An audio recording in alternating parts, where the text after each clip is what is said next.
Global statistics have shown that a typical student goes to school from around 8 in the morning till 3 later in the afternoon for 180 days a year. That's roughly 7 hours a day or 1,260 hours in a year. Fast forward down the line after completing kindergarten through grade 12, and they would have spent 18,720 hours at school. Now, that isn't any small number, yet why is it that so many students complain of not having gained mastery in a subject they truly care about, and they feel less competent and confident in pursuing their higher education? Well, my name is Oladejo David. I'm almost through grade 11, and here's what I've been up to with my 18,720 hours. I enrolled in primary school at the tender age of 4, ready to embrace a new chapter of my life. At that point, I had learned that education was the key to success, and so I was ready to take the bull by the horns and spare no effort. Prize giving day at the end of first grade remains one of my most cherished childhood memories. I had received an award for coming up as the best overall student in my grade that year. But more than just an achievement or a moment of recognition, this event was a spark of curiosity that lit up my spirit, a seed of ambition that reminded me of where I wanted to go, a reaffirmation of my dream. And I've got to say, it didn't come easy. I'd learned to cram, memorize, and regurgitate the skills I then thought were the most important in securing success for the future. Here I was, 4'1", bold and daring, ready to explore and discover, with a world awaiting for me to conquer. Midway through second grade, my family relocated all the way to Canada. Now, due to the new grade age requirement system, I bumped back down to grade 1. Of course, I took this news pretty badly. It was a sign of demotion, a stumbling block to my pursuit of excellence. I had to find more ways to challenge myself, or I would fall out of line with my peers back in Nigeria. Over time, though, I began to enjoy the experience. Now, in second grade, there was a particular day in which our class teacher announced that we students will be carrying out individual research projects on our favorite animals. That day, I ran home as quickly as I could, eager to get started on mine. This was my area of specialty. This was where I thrived. The next day, however, our class teacher handed out these fill-in-the-blank worksheets with headings like name, color, average size, average lifespan, prey, predators, fun facts. And at first I thought it was just an outline to guide us through our project work, till I realized that, hey, this was our actual project. I was left completely dumbfounded. I always wanted to do some exploration, discovery, and research, but now I couldn't go beyond this paper. Isn't this so similar to what happens in schools today? As students, our learning is often restricted to that of our teachers, exam syllabuses, curriculum guides, and just like my research project in grade 2, we can't seem to ever go beyond the page. During the spring season in third grade, after a series of exams referred to as gifted testing, I received an invitation to attend a gifted school, and I was fascinated with the whole gifted concept, and I couldn't wait to see what was next. My experience in the gifted program was truly an eye-opener. Our fourth grade teacher was an energetic woman who came into school every day with something new. The think outside the box was the philosophy by which all her classes drove by. We didn't use textbooks. They were simply out of touch with the readers, boring, stressful, and impracticable. The difference now was that we were held to our own lofty standards rather than just that of an academic status quo. And instead of spending hours in the classroom being talked to by a teacher, we created a project that enriched our learning and tackled real-life problems. To dive into the rich culture of ancient Mesopotamia in social studies, we had a fancy historical dinner of buttery bread, cheese, and beef with juicy grapes, fresh vegetables, and sparkling fruit wine by the side.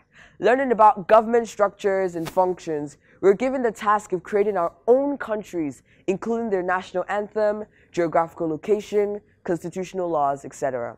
The research that went into this was beyond phenomenal, as we activated and engaged the lateral side of our thinking, not just the linear. News hit hard like a bolt from the blue.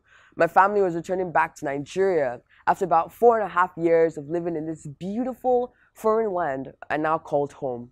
And so, at the start of the 2018-2019 academic session, I was back where it had all started. Very easily, I switched back into my younger self, ready to cram, memorize, and regurgitate. It turns out, though, I still had my spark. Day in, day out, class after class, a cyclic pattern of define, list, explain, differentiate, mention, highlight. As junior WIAC and NECO exams approached towards the end of ninth grade, I studied harder than I ever did before. School hours stretched from 7:30 a.m. to 4:30 p.m., and Saturdays were no longer free. It was hectic, tense, and stressful, but I managed to pull it off. On the final day of the exams, I vividly remember the huge celebration my friends and I had. We were excited, optimistic, eager to become senior secondary school students, but most of all, we felt relieved. We had even joked about burning our textbooks and notebooks as soon as we got home, relishing the satisfaction of naked flame licking every word we thought was useless to us now. It was finally over. But as I got home that day, I felt a sense of frustration, fatigue, and anger. All of the intense late-night studying, the burnouts, the sleep deprivation, and the countless number of hours I dedicated towards this exam. And now, was it all a waste? Was anything gained? Could I really remember the things I'd been so quick to cram now that I was done? Could these hours have been tailored to meet a greater result? And yes, I knew about Yoruba festivals, the sacrifices, their gods, and what they liked and didn't like. But was I any closer to learning how to speak my mother's tongue than I had before? I received a sterling A for business studies on my report card, but I still lacked the basic skills needed for personal finance management and entrepreneurship. Oh, but memorizing outdated content like shorthand techniques or the ethics of typewriting in today's modern economy was totally fine, right? As I began 10th grade, I had to make a very tough decision, one that we Nigerians are used to making as we approach this crucial stage, and that is to join either the art, commercial, or science department. With grades that flew off the chart, I was not restricted in choice, but I was unsure of which class to enter. And I wasn't alone. Statistics from the United States show that about a third of students, they don't know what career they want to pursue at this stage. And as students, the little knowledge we are exposed to comes from teachers' experiences, textbooks, online comments, so basically secondhand information. What if we could dive deeper, work with our hands, and gain experience? What if we took heads-on with real project work that could actually be applied in real-life scenarios? So recently, I took a survey of school teenagers asking what courses they would have loved to take in school in best preparation for their dream careers. Courses of time management, personal finance, handling relationships, navigating life as an adolescent, and finding and keeping a job dominated the survey responses. Schools fail to give attention to individual career ambitions because they're too busy focusing on academic achievement. If they really did, students will be equipped with the right resources needed to make key decisions about their future and gain exposure to the industries and work experience that matter most to them. School wouldn't be a generalized system, but a specific one. The problem is the current system of education was designed for a different age and a different time. In earlier generations, students were kept with the story that if you work hard and did well and got a university degree, you would have a job. We don't believe that anymore. And the truth is, the gap between what employers are looking for and what schools are actually teaching is a far cry. So, what's the way forward? Firstly, local and national employers must find a way to work with colleges nationwide to create a new curriculum that matches the requirements of industries, teaching relevant skills and preparing young people for real-life employment. And yeah, I get that students need to understand what's being studied from a theoretical point of view. It is, after all, the foundation for building practical skills. But just doing that alone creates generation upon generation of passive, uninterested, linear, and restricted thinkers.